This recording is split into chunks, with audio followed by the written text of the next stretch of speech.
Nestled in the heart of the Lesser Antilles, the island of Martinique was a jewel of the French Caribbean. Known for its verdant rainforests, pristine beaches, and vibrant culture, it was a paradise on earth.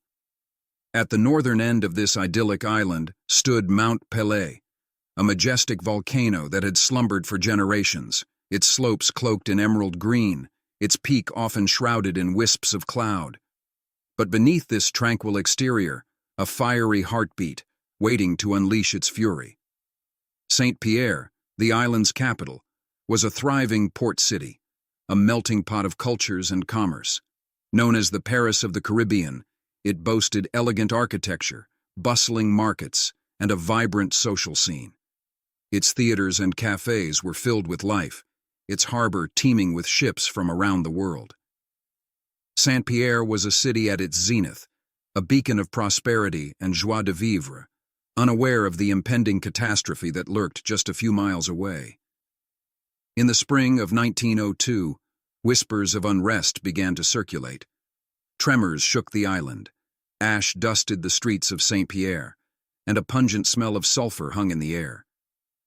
But these subtle warnings were largely dismissed, attributed to minor volcanic activity, nothing to cause serious concern. The local newspaper, echoing the government's reassurances, urged citizens to remain calm and carry on with their lives. Governor Louis Moutet, a man of authority and ambition, was facing a crucial election. Anxious to maintain order and project an image of strength, he downplayed the growing threat, assuring the populace that there was no reason to panic. He believed that any talk of evacuation would damage the island's economy and harm his political prospects. But Mount Pelée was not to be ignored. Deep within its fiery depths, pressure was building, magma was rising, and a catastrophic eruption was brewing. The stage was set for one of the deadliest natural disasters in history, a tragedy that would forever change the face of Martinique. As the days passed, the rumblings of Mount Pelée grew louder, more insistent. Earthquakes, once mere tremors, now shook the island with alarming force, sending cracks snaking through the walls of houses and causing chandeliers to sway precariously. A fine gray ash, like a ghostly snowfall, blanketed Saint-Pierre, coating rooftops and streets, turning day into a somber twilight. The air grew thick with the stench of sulfur, a suffocating miasma that stung the eyes and nostrils, leaving a metallic taste in the mouth. Even the animals sensed the impending doom, with birds falling dead from the sky, and horses and dogs exhibiting signs of panic and distress. Fear began to grip the hearts of the people of Saint-Pierre. Families packed their belongings, contemplating flight, while others sought solace in prayer, crowding the churches and cathedrals. Town hall meetings grew heated, with some demanding immediate evacuation, while others, swayed by the authorities' reassurances, clung to the hope that the worst would pass. The city was a cauldron of anxiety, a microcosm of human nature in the face of impending disaster. A few keen observers, including scientists like Alfred Lacroix, recognized the gravity of the situation. They ventured close to the volcano, risking their lives to study its ominous transformations. The crater lake, once a serene pool of water, was now a churning cauldron, emitting noxious fumes and spewing boiling mud. And from its depths, a menacing volcanic spine, a towering monolith of solidified lava, rose like a ghostly finger, a harbinger of the impending catastrophe.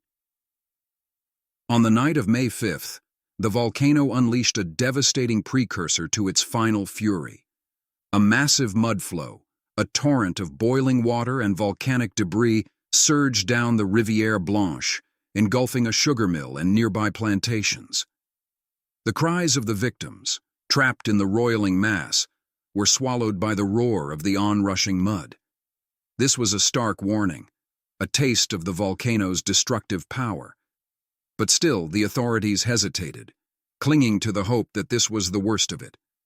Despite the government's attempts to maintain calm, a growing number of residents decided to flee Saint-Pierre.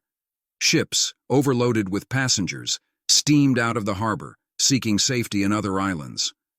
But for many, escape was impossible. The cost of passage was prohibitive for the poor, and the authorities, fearing mass panic, discouraged departures, assuring the remaining citizens that they were safe.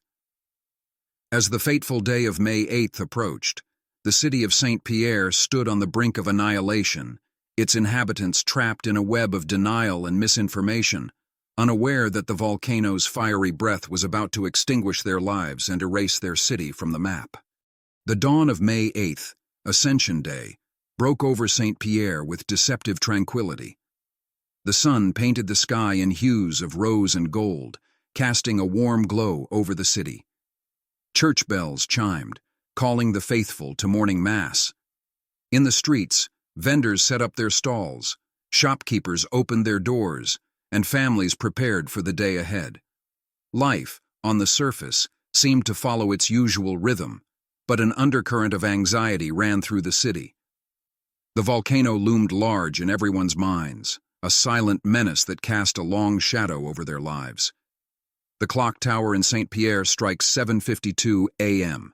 A sudden, deafening roar shatters the peace. The ground trembles violently.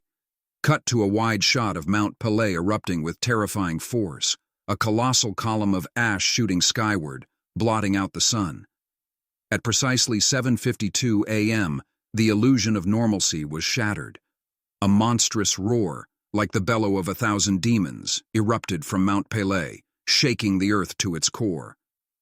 The volcano, long dormant, had awakened with a vengeance, spewing forth a cataclysmic eruption that would forever etch its name in the annals of history.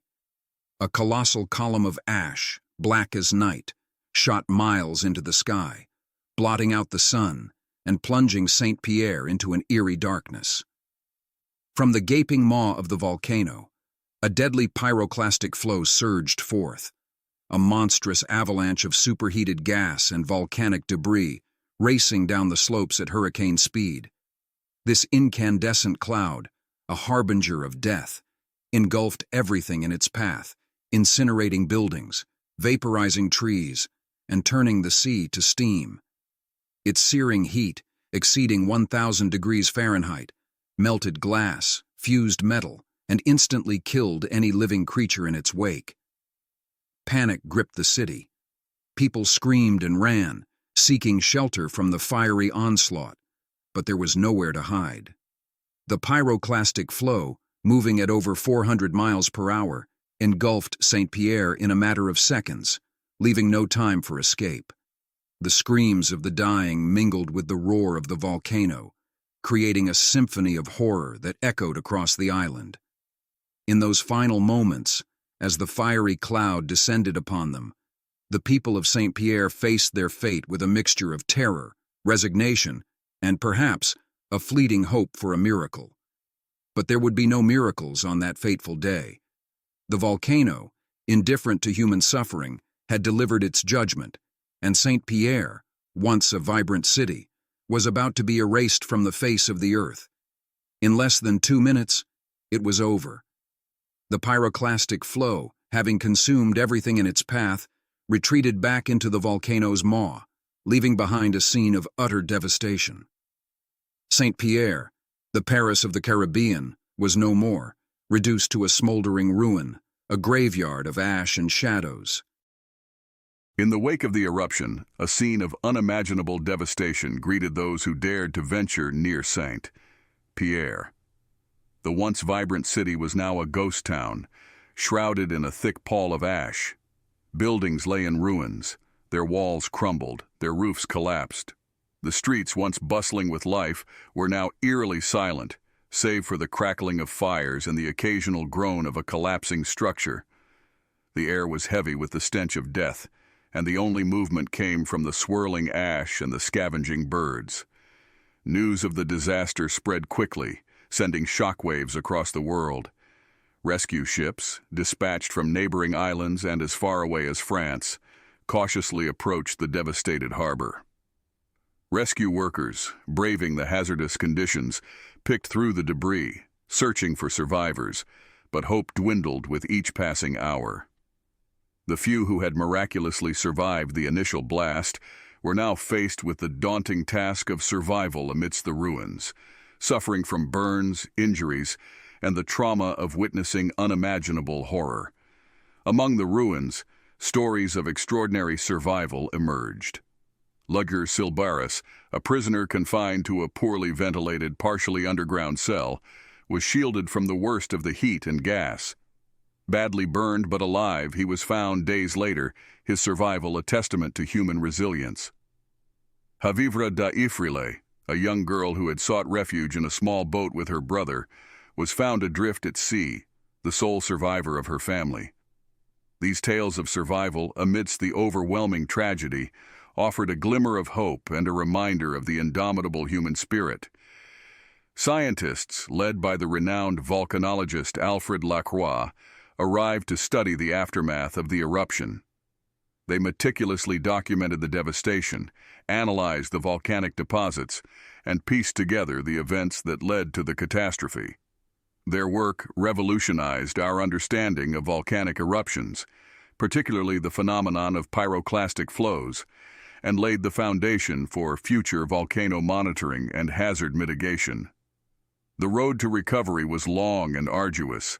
The island of Martinique, its economy shattered, its people traumatized, faced the daunting task of rebuilding. Slowly but surely, Saint-Pierre began to rise from the ashes.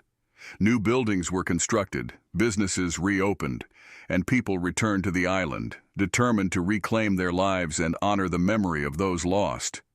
Memorials were erected to commemorate the victims, and museums were established to preserve the history of the disaster. The eruption of Mount Pelée became a defining moment in Martinique's history, a reminder of the destructive power of nature and the resilience of the human spirit.